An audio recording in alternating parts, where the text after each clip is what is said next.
Hey English 345 students, welcome to week 5 of Introduction to Language. Like every week, we'll go ahead and click on the course information area as a good reminder to always look at the course calendar before you get started on the assignments for each week. I recommend doing this at least on Sunday, sometime before 11:59 p.m. and of course throughout the week, just to make sure you're not missing anything or that you haven't overlooked any assignment. So I've already got it open here, and we'll go ahead and take a look at what you did last week and see where we're headed to this week. So last week you worked on assignments 2.4 through 2.7, the second half of articulatory phonetics. This week we're going to be moving into the morphology subfield, and you'll be working on assignments 3.1 through 3.3 and also submitting your research project proposal. All right, so let's go ahead and get into the module folders. We'll just take a quick peek at Module 2 just to review what you learned last week, and that will help us segue into what we're going to be learning this week. Okay, so scrolling all the way down to assignment 2.4. So hopefully you were all able to understand what this sentence said. Introduction to Language is the best class at Lander. I think you could probably figure it out even if you had never seen the International Phonetic Alphabet before. The symbols are mostly recognizable, and I think a lot of the consonant symbols are similar to what we would see in English or other Western languages.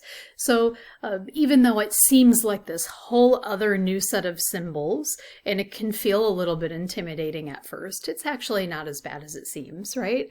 So you might have noticed a few of these symbols that are a little bit different from what you would see in English writing. So the upside down E, that is the symbol that represents the schwa sound in English. If you remember the schwa, that's basically an unaccented vowel, like intra. So I'm not accenting that syllable, even though it would normally be spelled with an O. And so for that reason, we spell it with a schwa. Okay, this symbol right here, this little kind of upside down V, is the vowel sound A, so introduction. This long S is the sh sound, which we usually spell with SH. In the case of introduction, it would be spelled with TI. Okay, maybe some other symbols that are new to you. The squish together A and E is the A sound, like class or cat. The N with the tail is like like the consonant sound in sing. D plus this kind of 3 is J, language. Okay, this symbol right here is the voiced TH sound, the best. The backwards 3 is E as in bed. And let's see, I think that's pretty much all the symbols that are ones you probably never saw before.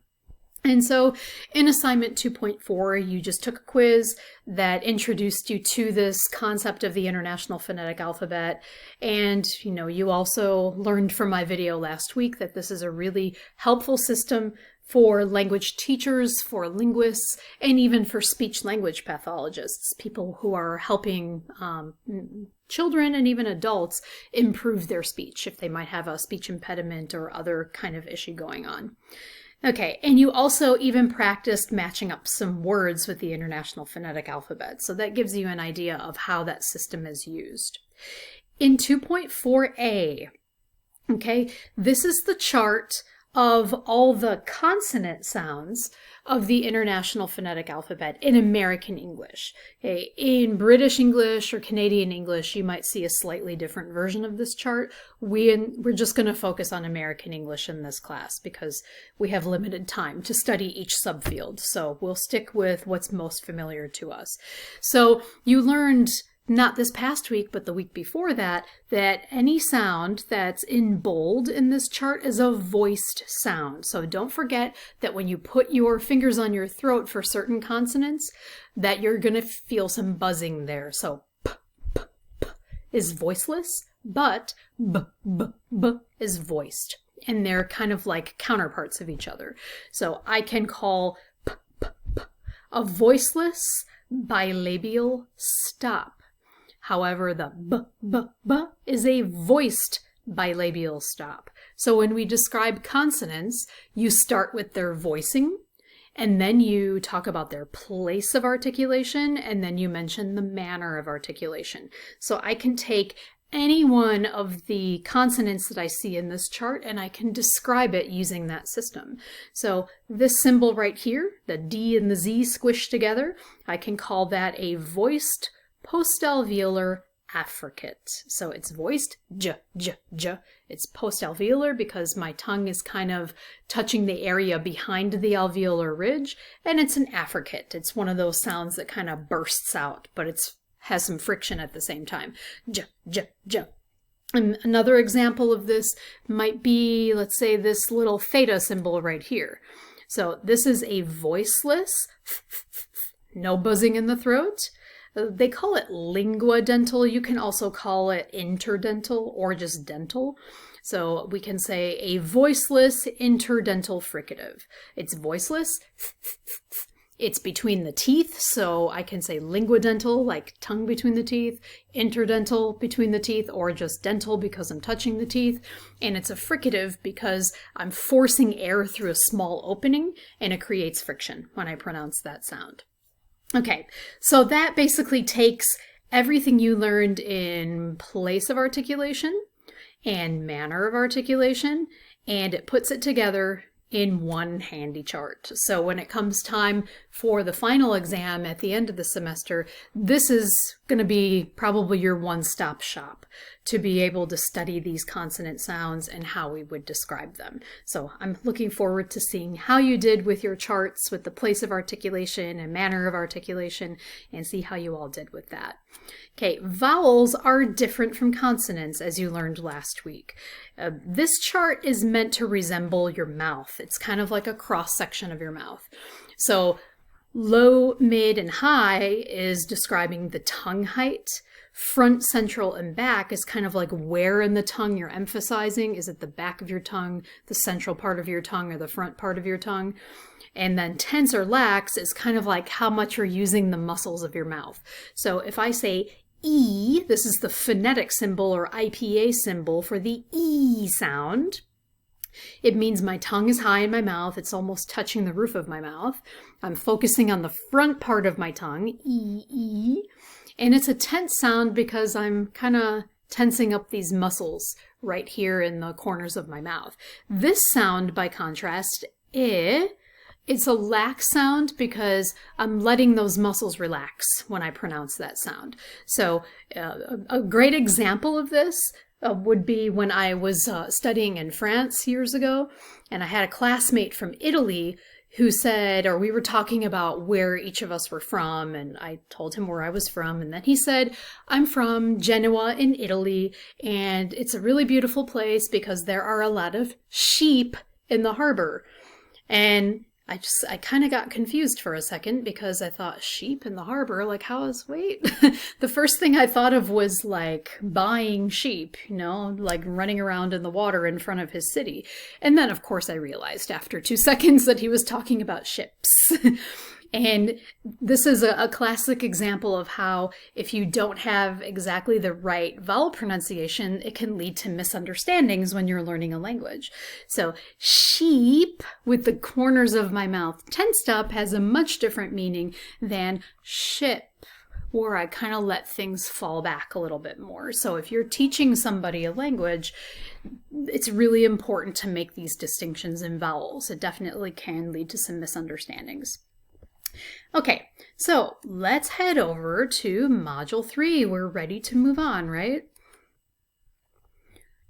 All right, so moving down to morphology. Here is what you are going to be learning this week. Words and morphemes. So you'll be reading section 6.1, chapter 6 in Essentials of Linguistics. This reading doesn't happen to have an embedded video, but I created a screencast for you to watch. So you're welcome to read it. You're welcome to watch the screencast too. The reading is included as I go through and explain the highlights of that screencast. So you use whichever method is best for you to learn about this topic. And once you're finished doing the reading and or watching the screencast, you'll then click on the 3.1 assignment link here and you'll take a quiz on that topic. Assignment 3.2 is going to expand on what you did in Assignment 3.1.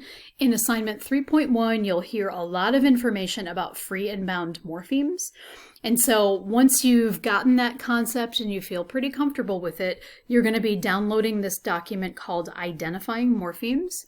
And there are directions in the document that tell you how to complete the exercise. And basically what you're going to be doing is identifying free versus bound morphemes.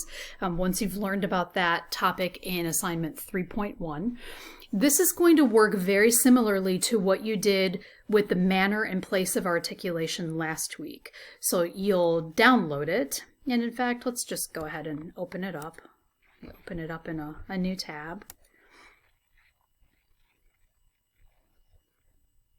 All right, it will take a second for it to appear here. Okay, so you'll count the number of morphemes in each word and underline the bound morphemes. Okay, you could do this by hand if you wanted to. You could also highlight in different colors if you wanted to do that too, if you want to keep it as an electronic document. So if you wanted to, just highlight, as it tells you there, underline the bound morpheme, so you could just highlight the bound morpheme in yellow if you wanted to do that instead, and then add the number of morphemes. Or if you're a person who likes to print your assignment, you could also print it out and do it by hand. I won't reveal to you any answers at this point because I want you to try to really dig into the reading in 3.1 and then try this out in 3.2. So once you've tried the exercise, you'll be mark as review. There's going to be a review button here that you can click on. You don't see that here from my view because it looks different from my view. It will then reveal to you 3.2a, which is the answers for that activity. So I really want you to, be on your best honor and try the activity first without looking at any answers, and then go back and make corrections for yourself. See where you might have had some gaps in understanding. That's going to help you as we go forward because you'll know what you have questions about or what didn't make sense to you. And I've already heard from some students here and there throughout the weeks, hey, I'm not sure about this question. Can you explain it? Or, can you give me an example of that? I've had a couple of students come to the virtual office hours. So definitely use those resources. I'm absolutely happy to help you. All right, so once you've taken a look at the answer key by checking on review, then you'll just go here to the 3.2 link. You can either upload an electronic version of your assignment if you decide to do it that way, or you can take a picture of it and you can upload it that way too. So the choice is yours. Then in 3.3, you are going to learn about the first kind of subcategory of bound morphemes, which are called inflectional morphemes. And for this, you will read section 6.3 in Essentials of Linguistics. There is a video presentation already included in that chapter, so make sure you watch that too. I think Catherine Anderson, the author of the book, gives us some really clear and well-done explanations. And again, you'll have another quiz here about inflectional morphology. And you may also find it really helpful to refer to this chart, 3.3a. This gives you a list of all the inflectional morphemes in English. And I'll tell you at this point, before you get into it and study it a little bit more, inflectional morphemes, there's two things you should know about them. One is that they can only be suffixes. Okay, let me repeat that again. They can only be suffixes. An inflectional morpheme will never be a prefix. That's going to be another category of bound morpheme you'll learn about next week. So all of these endings that you see here, these suffixes that go on different words in English, all of them give grammatical information about a word. So it makes a word plural. It makes a word possessive, like a noun possessive. It can change a verb to past tense or a progressive continuous tense, or it can show comparison. So there are different grammatical functions that these inflectional morphemes have. Next week, when you learn about the other category of bound morpheme, you'll see that there's a whole other set of morphemes that go at the beginning and at the end of words. But for now, we'll just stick with these inflectional morphemes that are always suffixes and give grammatical information to words.